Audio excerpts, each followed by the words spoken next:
आप फिर से थोड़ा सा रिवाइज कर लेते जो 11th में पढ़े थे तुमने, और जिसने 11th में नहीं पढ़ा उसके लिए भी पूरा कंसेप्ट अभी यहाँ से देखेंगे। ठीक है, तो अपन स्टार्ट करते डेरिवेटिव या differentiation.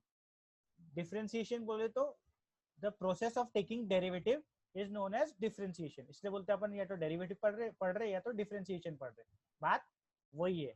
The process of taking derivative is known as differentiation. अब प्रोसेस बोले तो डेरिवेटिव क्या होता, प्रोसेस ऑफ टेकिंग डेरिवेटिव या डिफरेंशिएशन होता क्या, तो ये तो अपन 11th में पढ़े, लेकिन फिर से रिवाइज करना पड़ेगा क्योंकि बहुत से लोग और तुम लोग भी भूल गए होंगे, और किसी किसी ने पढ़ा नहीं। एक मिनट, ये बोर्ड कहाँ गायब हो गया, वन मिनट। हाँ ये जस्ट वन मिनट। हाँ, तो डेरिवेटिव्स, मैं डेरिवेटिव लिख रहा हूँ, that is nothing but differentiation. एक मिनट, ये ऊपर में वेबकैम है मेरा। डेरिवेटिव्स, तो डेरिवेटिव्स विल स्टार्ट, एक मिनट, हाँ। So derivative will start. So derivatives होता क्या या डिफरेंशिएशन होता क्या, देखो अगर अपने पास y इज इक्वल टू, समझो एक्स स्क्वायर प्लस 2 करके एक फंक्शन है, this is function of x, y in terms of x. इसी को मैंने बताया था तुमको, ये y को अपन ऐसा भी लिखते क्योंकि y क्या है, फंक्शन ऑफ x है। F of x is equal to x square plus 2। पहले तो ये बात पता हो ना, ये एफ ऑफ एक्स लिखो या y लिखो, मतलब क्या होता, y होता। यहाँ तक क्लियर है, एफ ऑफ एक्स लिखो मतलब ये f ब्रैकेट x लिखो या y लिखो, दोनों का मतलब एक ही होता है। एफ ऑफ एक्स लिखा है मतलब क्या लिखा है, y इज इक्वल टू लिखा है। ठीक है, y लिखा है तो इज इक्वल टू लिखा है मतलब क्या लिखा है, एफ ऑफ एक्स लिखा है, मतलब क्या होता है, फंक्शन ऑफ x। और यहाँ पर भी y क्या है, फंक्शन ऑफ x है। इस तरीके से ये अपन y पकड़ते और x के टर्म्स में तो फंक्शन रहेगा ही तुम्हारा। तो ये y जो है ये एक्चुअली डिपेंडेंट वेरिएबल है, और ये एक्स स्क्वायर जो है ये तो इंडिपेंडेंट वेरिएबल है, क्योंकि y की वैल्यू काय पे डिपेंडेंट है, x पे। ठीक है, यहाँ तक के ये दोनों का मतलब एक ही होता, पहले ये पता होना।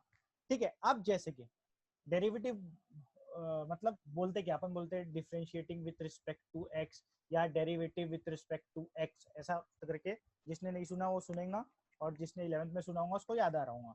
ठीक है, इसका मतलब क्या होता, अगर तुम्हारे x में, अब तुम्हारा y इज इक्वल टू, समझो अब मैं ये मिटा रहा हूँ, दोनों का एक ही मतलब है, समझ गया तुमको। अगर तुम्हारे x में स्मॉल चेंज हो रहा, x जो है तुम्हारा, सपोज x पहले तुम्हारा 1 था, सपोज x तुम्हारा पहले 1 था, अब x में एकदम स्मॉल चेंज हुआ, एकदम ही स्मॉल चेंज रहता हो, एकदम स्मॉल चेंज हुआ, तो कुछ ना कुछ इफेक्ट तुम्हारे y पे पड़ेगा, कुछ ना कुछ कुछ तुम्हारे y पे इफेक्ट पड़ेगा, जो तुम्हारा फंक्शन है कुछ ना कुछ इफेक्ट पड़ेगा तुम्हारे y पे। तो यही है कि चेंज एक वेरिएबल में हो रहा, तो तुम्हारे ये डिपेंडेंट वेरिएबल में क्या चेंज हो रहा, दैट इज डेरिवेटिव। इसको अगर और अच्छे से लिखे तो change in y, change in y with respect to x, with respect to x। इसलिए जब x में चेंज हो रहा है तो उसका चेंज y में क्या रिफ्लेक्ट होता, that is my derivative of y। इसी को बोलते हैं derivative of y with respect to x, इसी को बोलते हैं derivative of y with respect to x। Change in x will result a change in, small change in x will result a small change in y. Okay, that is nothing but derivative of y with respect to x, that is nothing but derivative of y with respect to x। अब geometrically क्या होता है, ये geometrically इसके कुछ और significance है जो तुम्हारे उतने काम नहीं आने वाले, लेकिन फिर भी उतना डिटेल में, डेरिवेटिव बहुत डिटेल है और कुछ तुम्हारे इसमें लेकिन कुछ भी नहीं है वो। ठीक है, तो तुमको उतनी घबराने की जरूरत नहीं है, तुम्हारे इसमें कोई कुछ नहीं है, बस you need to remember the formula and just basic concept of derivative, and you need to remember the formula and how to solve question, that's it। तो ज्योमेट्रिकली जो इसकी सिग्निफिकेंस है या मीनिंग है, ठीक है, ज्योमेट्रिकली इसकी जो सिग्निफिकेंस है या मीनिंग है, ठीक है, मीनिंग है वो होता है, अगर कोई भी कर्व रहा है ऐसा, वो सर्कल हो या कुछ भी हो, देखो मैथमेटिक्स में ये सब ऐसे कोई भी फिगर या इलिप्स, पैराबोला, हाइपरबोला आगे चल के पढ़ेंगे थोड़ा बहुत अपन, ठीक है, कोर्स चेंज में भी है वो आगे में जहाँ तक है। तो ये ऐसे कोई भी कर्व या सर्कल, ठीक है, ये जो भी मतलब है ना कि फिगर्स रहते हैं इसको कर्व्स बोलते हैं। तो कोई भी टाइप का कर्व हो, ठीक है, कोई भी टाइप का कर्व हो, ठीक है, अगर उसको तुमने एक टेंजेंट बनाया, उसको तुमने एक टेंजेंट बनाया, टेंजेंट समझता ना, टेंजेंट समझता क्या, टेंजेंट समझता क्या, टेंजेंट, टेंजेंट 10वीं में पढ़े होंगे ना, सर्कल पे टेंजेंट जा रहा है, हाँ हाँ यस सर, बीच क्या, में से जाता है। बीच में से जाता है। देखिए, tangent is a line which touches only one point, ठीक है, तो यहाँ पर ये कर्व पे जो टेंजेंट जाएगा, ठीक है, ये कर्व पे जो टेंजेंट जाएगा, अगर तुमको उसका स्लोप निकालना है, उसका अगर तुमको स्लोप निकालना है, ठीक है, अगर ये टेंजेंट का तुमको स्लोप निकालना है, ठीक है, तो you can use derivative. And what is the derivative, suppose ये देखो, हर एक मैथमेटिक्स में हर एक कर्व, मतलब इन जनरल जो नोन कर्व्स है, दूसरे की भी निकाल सकते हैं, हर किसी की, जैसे लाइन की इक्वेशन होती, सर्कल की इक्वेशन होती, वैसे ही कर्व की भी कुछ ना कुछ इक्वेशन होगी। अब ये अननोन कर्व है, इसकी इक्वेशन अपने को नहीं मालूम, तो उसको लिख सकते हैं तुम y is a function of x, ऐसी कुछ इक्वेशन होंगी, जैसे ये तो नहीं है लेकिन इसी टाइप में कुछ इक्वेशन आती होंगी इसकी, ये कर्व की, तो समझो अननोन है तो y is equal to f of x करके लिख देते उसको, ठीक है, अननोन है ना, क्योंकि अब अगर मेरे को ये टेंजेंट का स्लोप निकालना है, तो मैं क्या करूंगा, ये जो इक्वेशन है टेंजेंट की, ये जो इक्वेशन है टेंजेंट की, उसका डेरिवेटिव लूंगा, उसका डेरिवेटिव लूंगा। तो उसका डेरिवेटिव लिखने का तरीका बताया था मैंने, अगर एफ ऑफ एक्स दिया है तो उसको लिखते हैं F dash of x. And what is this F dash of x, F dash of x is the derivative of this F of x function. या y के साथ नोटेशन में लिखना है तो लिखते हैं उसको dy बाय dx। ये और अच्छे से देखेंगे अभी। सबसे पहले तो ये समझ लो कि ज्योमेट्रिकली क्या रिप्रेजेंट करता है derivative, geometrically derivative represents the slope of tangent, slope of tangent. और किसका डेरिवेटिव, जो इक्वेशन ऑफ कर्व है उसका अगर डेरिवेटिव लेंगे तुम, इक्वेशन ऑफ कर्व दी हुई है उसका अगर डेरिवेटिव लेंगे, तो वहां से जो लाइन पास होंगी उसका स्लोप, अगर मतलब उसको, वो कर्व को कोई टेंजेंट जा रहा है, ठीक है, तो उसका स्लोप निकाल सकते हैं। अब सिर्फ डेरिवेटिव लेने से नहीं होता, यहाँ पर जो पॉइंट से पास हो रहा हो, पॉइंट्स की वैल्यू भी पता होना अपने को, कोऑर्डिनेट्स पता होना, मतलब ये पॉइंट है समझो, टेंजेंट यहाँ से पास हो रहा, तो कुछ ना कुछ इसके कोऑर्डिनेट होंगे ना, 2 3 वगैरह, तो वो भी सब्स्टिट्यूट करना पड़ता, तो अपने को ये टेंजेंट का स्लोप मिल जाता, ठीक है।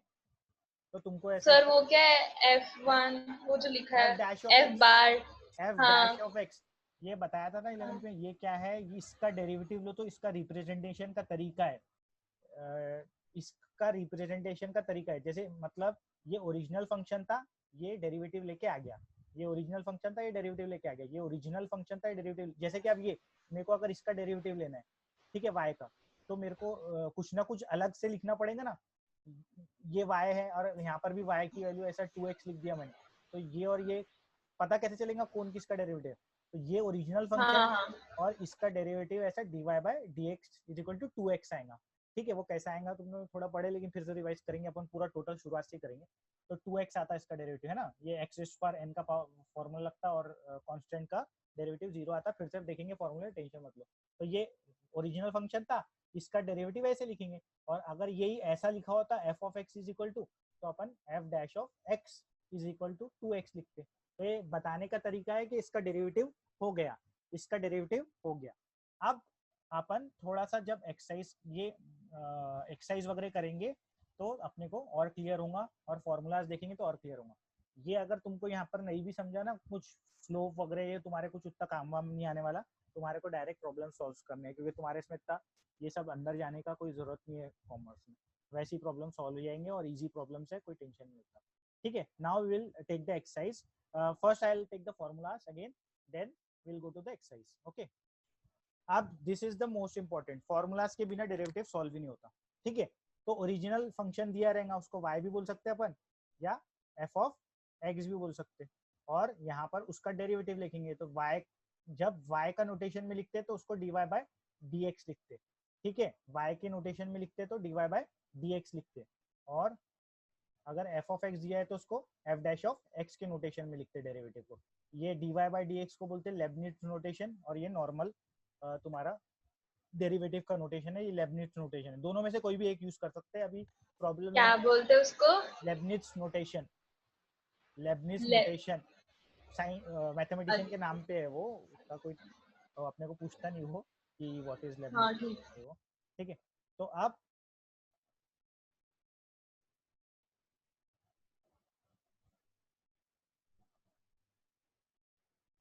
ठीक है, तो यहाँ पर अपन ओरिजिनल फंक्शन लिखेंगे और इसका डेरिवेटिव का फॉर्मूला क्या होता, उसका डेरिवेटिव लो तो आंसर क्या आता, मतलब फॉर्मूला क्या है डेरिवेटिव्स का वो देखेंगे। तो सबसे पहले अपन लेते हैं डेरिवेटिव ऑफ कांस्टेंट फंक्शन। ठीक है, डेरिवेटिव ऑफ कांस्टेंट फंक्शन, तो मैं एक मिनट। तो derivative of constant function, constant function का डेरिवेटिव, एक मिनट। तो कांस्टेंट सपोज k है, कांस्टेंट सपोज k है, तो इसका डेरिवेटिव क्या आएगा, कांस्टेंट का डेरिवेटिव क्या होता, अलीफिया याद है कि तुमको कांस्टेंट का डेरिवेटिव क्या होता, जीरो। अभी देखी तो याद आया कि पहले भी याद था, पहले भी याद था ना, कम से कम कांस्टेंट का तो याद होगा, डेरिवेटिव 11th में पढ़े थे। कांस्टेंट का कांस्टेंट और एक्स का याद है। हाँ, कांस्टेंट और एक्स, ओके। कांस्टेंट का डेरिवेटिव हमेशा जीरो होता, कांस्टेंट बोले तो कुछ भी होता है, वेर के इज कांस्टेंट। कांस्टेंट बोले तो 2, 5, 7, 0.5, नेगेटिव नंबर, पॉजिटिव नंबर, कोई भी ऐसा रियल नंबर का कुछ भी हो, क्योंकि इमेजिनरी नंबर का तो अपन ऐसा कुछ आता नहीं अपने को। ठीक है, कोई भी रियल नंबर का ऐसा डेरिवेटिव हो तो आंसर उसका डेरिवेटिव क्या आता, कोई भी रियल नंबर दिया है उसका, मतलब कोई भी नंबर हो, ऐसा पकड़ लो, कोई भी नंबर हो तो उसका डेरिवेटिव लो तो आंसर क्या आता, जीरो आता है। तो ये अपना फर्स्ट फॉर्मूला हो गया। सेकेंड फॉर्मूला, एक्स का डेरिवेटिव। इंपॉर्टेंट पॉइंट यहाँ पर अपन function derivative with respect to x ले रहे सब कुछ, कि with respect to x derivative क्या है। अब एक्स का derivative with respect to x, क्योंकि यहाँ d y by d x है, मतलब विथ रिस्पेक्ट टू एक्स ले रहे अपन, या यहाँ पर देखो ऐसे लिख देता हूँ मैं, d by d x of x, ठीक है, या d by d x of के। इसका मतलब क्या है, ये डी बाई डी एक्स का मतलब क्या है, पहले तो ये समझो, d by d x, this is derivative operator, this is derivative operator. इसका मतलब है डी बाई डी एक्स का, that we are taking derivative with respect to x, that we are taking derivative with respect to x. So d by d x is derivative operator. और यहाँ पता चलता अपने को कि हम डेरिवेटिव ले रहे हैं विथ रिस्पेक्ट टू एक्स, जैसे मल्टीप्लाई, ये ऑपरेटर है ना, इससे पता चलता अपने को 2 into 3 लिखा है तो मल्टीप्लाई करना है, वैसे ही derivative with respect to x करना है तो कैसे पता चलेगा, डी बाई डी एक्स लिखना पड़ेगा अपने को, समझा। तो d by d x is derivative operator. तो derivative of x with respect to x is 1, derivative of x with respect to x is 1। पूछना था यार किसी से मैंने। ठीक है, ऐसे ही डी बाई डी एक्स, सब जगह समझो डी बाई डी एक्स ही है। अब कांस्टेंट का हो गया, एक्स का हो गया, तुमको साइन एक्स कॉस एक्स तो कुछ है ही नहीं। ठीक है, x raise to the power of n, मतलब x के पावर में कुछ भी, n is constant, where n is constant, where कैपिट, ये जो ऊपर में रेस का पावर है दैट इज अ कांस्टेंट, तो x raise to power n। Vaibhavi क्या होता है x raise to power n का derivative, x raise to power n का डेरिवेटिव क्या होता है, ये n आगे आ जाता, ठीक है, x एज इट इज, और पावर में से एक माइनस हो जाता, पावर में से एक माइनस हो जाता। अब इसका मैं एक एग्जांपल लेके बताऊंगा, ठीक है, I will take one example ताकि तुमको समझे। इसका एक एग्जांपल लेते हैं, या यहीं लिख लेते हैं एग्जांपल, ठीक है, एक मिनट। एग्जांपल,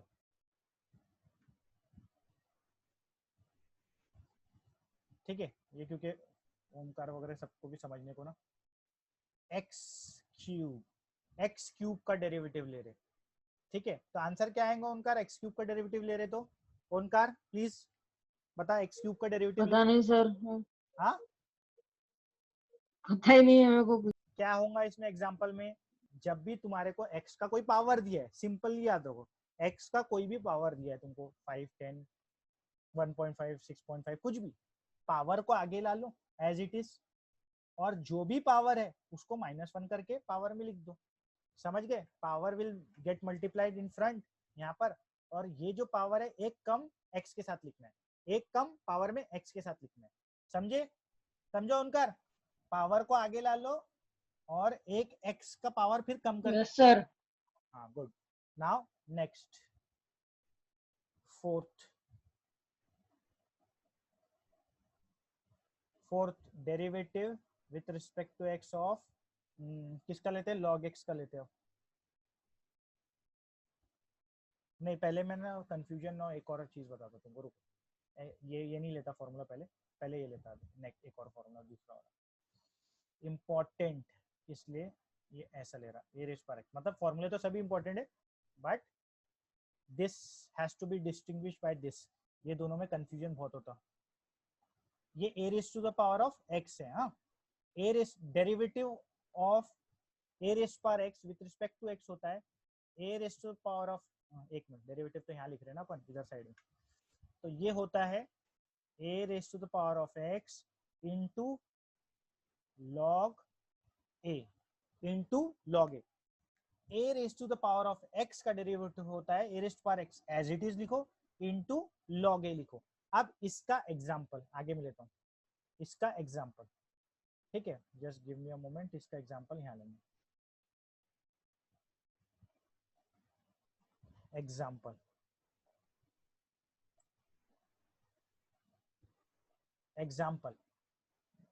मेरे को बताओ derivative of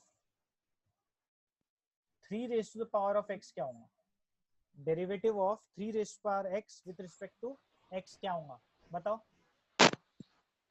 3 raised to x into log 3.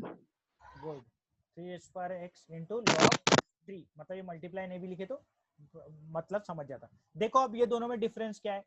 यहाँ तो मैं बोल रहा था पावर को -1 करके लिखो, पावर को आगे लाओ।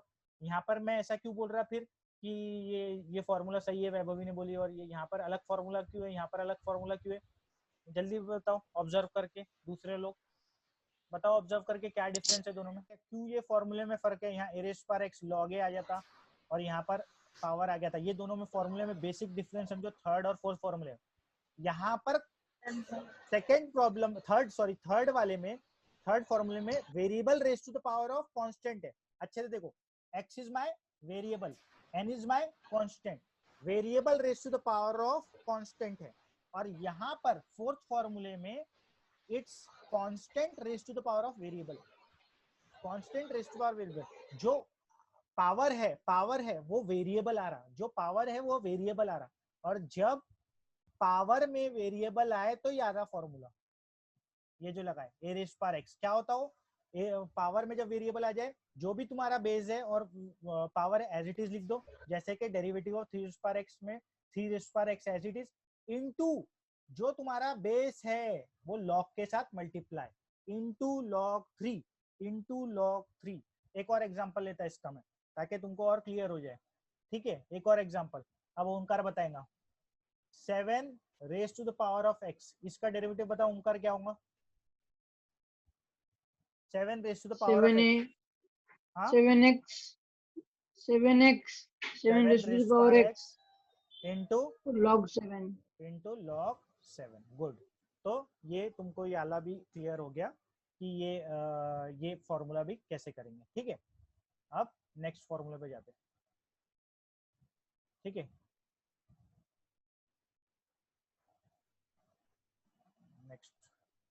नेक्स्ट फॉर्मूला, यहाँ पर f ऑफ x वही फंक्शन ऑफ x और यहाँ पर तुम्हारा f डैश ऑफ x या डेरिवेटिव ऑफ x। अब मैं सिर्फ f ऑफ x और डैश ऑफ x के फॉर्म में लिखा, तुम लोग is equal to y is equal to dy by dx भी लिख सकते हैं, तुम्हारी मर्जी। ठीक है, अब अपन करते हैं एक और नेक्स्ट वाला फॉर्मूला, log x लू के उसके पहले log पहले वो लेता हूँ, कौन सा वाला फॉर्मूला हो गया? फिफ्थ वाला। So fifth, now fifth formula. ठीक है, नाउ मैं फिफ्थ फॉर्मूला ले रहा हूं मैं d by d x of, मतलब derivative with respect to f derivative with respect to x काय का लेना है? एक minute, e raise to the power of x का लेना है, e raise to the power of x का लेना है, e raise to the power of x का लेना है। हाँ तो चलो सब बताओ, E. इसका डेरिवेटिव क्या आएगा? E. ई। E. अरे कोलगेट का शायद e e to the power of x. Raise to the power of x, हाँ, E raised to the power of x. Into I log into x. E. सुनो अब into log ई तो sir आएगा क्या ना क्या? अरे मेरे को कंसेप्ट बताने दो। सर हाँ हाँ सिर्फ e raised to the power x है ना? हाँ मैं बता रहा हूँ उसके आगे कंसेप्ट बराबर बोल रही तुम, इरेस पार एक्स आएगा। देखो ये और ये फॉर्मूला लगभग सेम है, वही फॉर्मूले में से निकला हुआ है, मैं ये बताना चाह रहा हूँ। ए रेस पार एक्स का क्या रहता है? A raise power x into log a. वैसे ही यहाँ पर भी क्या होगा? एक minute, e raise power x into log e. ठीक है, ये लॉग ई बोले तो एक वैल्यू है 2.17 ऐसा, आगे में वैल्यू है, ये ई बोले तो एक वैल्यू है। ठीक है, E is a value, E is a universal constant value है उसकी। ठीक है, तो ये जो है ई की वैल्यू है, तो ये इसलिए e raise power x into log e होता है। लेकिन लेकिन लेकिन लॉग ई की वैल्यू, लॉग ई की वैल्यू एक्चुअली ये बेस नहीं लिखो तो बेस लिखते नहीं अपन, लेकिन अंडरस्टूड है कि इसका बेस ईच है। लॉग का बेस क्या है? ईच है, ये अंडरस्टूड है। तो लॉग ई की वैल्यू अपन पूरे डेरिवेटिव इंटीग्रेशन सब पूरे अपने कैलकुलस में, पूरे अपने कैलकुलस में, ठीक है, पूरे अपने कैलकुलस में बोले तो तुम्हारे डेरिवेटिव चैप्टर में, एप्लीकेशन ऑफ डेरिवेटिव चैप्टर में, इंटीग्रेशन में, एप्लीकेशन ऑफ इंटीग्रल्स में, सब में, पार्ट 1 में पूरे में लॉग ई की वैल्यू अपन कितनी मानेंगे? लॉग ई की वैल्यू कितनी मानेंगे अपन? 1 मानेंगे। लॉग ई की वैल्यू कितनी मानेंगे? 1 मानेंगे। लॉग ई की वैल्यू कितनी होती? 1 होती करके ई रेस पर एक्स का फॉर्मूला होता e raise to the power of x into log e, लेकिन लॉग ई की वैल्यू तो 1 आती, तो इसलिए अपन क्या लिखते हैं इसका फॉर्मूला? इसलिए इसका फॉर्मूला लिखते हैं ई रेस पावर एक्स, क्योंकि लॉग ई की वैल्यू 1 है, तो इंटू 1 लिख के कोई फायदा ही नहीं, लॉग ई लिख के कोई फायदा ही नहीं, इसलिए ई रेस पावर एक्स का डेरिवेटिव ई रेस पावर एक्स होता। सबसे इजी फॉर्मूला टू लर्न वही आता, डेरिवेटिव कुछ चेंज करने की जरूरत नहीं है। Now derivative of log x with respect to x, derivative of log x with respect to x क्या होता? किसी को याद है क्या? Derivative of log x with respect to x? 1 by x. 1 by x, yes, 1 by x, yes।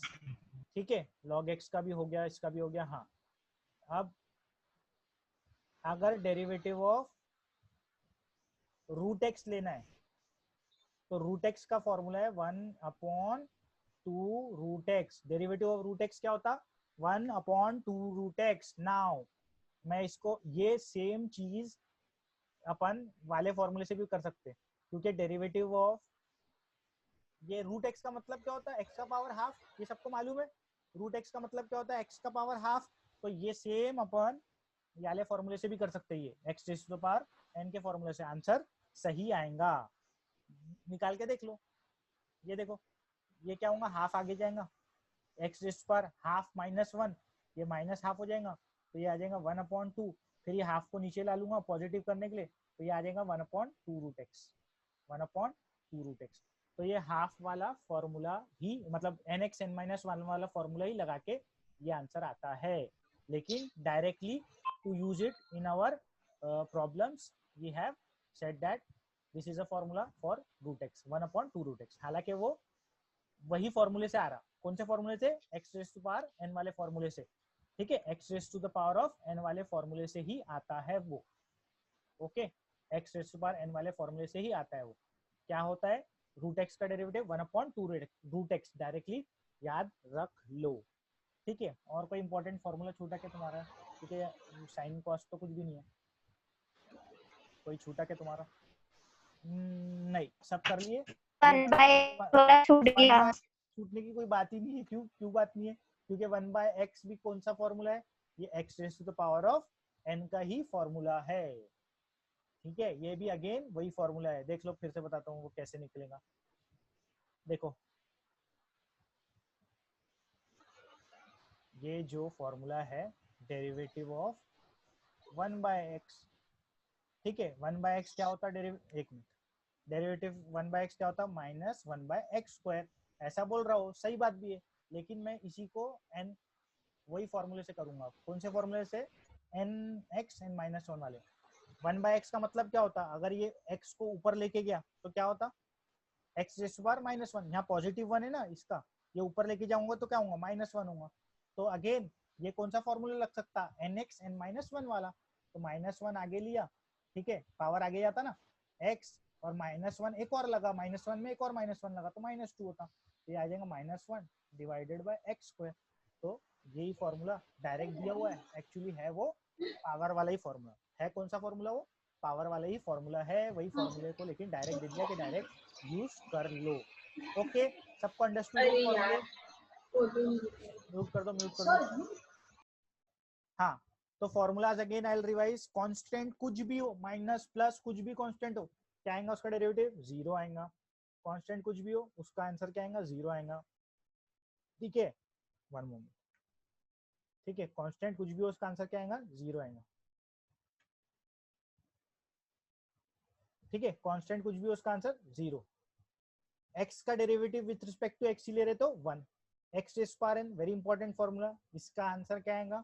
वैसे तो सब इंपॉर्टेंट है क्योंकि फॉर्मूले ज्यादा ही नहीं तुमको। x रेज़ पहले बहुत फॉर्मूले हुआ करते थे। x रेज़ पावर n का फॉर्मूला क्या आएगा? n आगे आ जाता, ठीक है, x एज इट इज, और पावर एक कम करके लिख दो, बात खत्म हो गई। x क्यूब का 3 आगे ला लो, x स्क्वायर।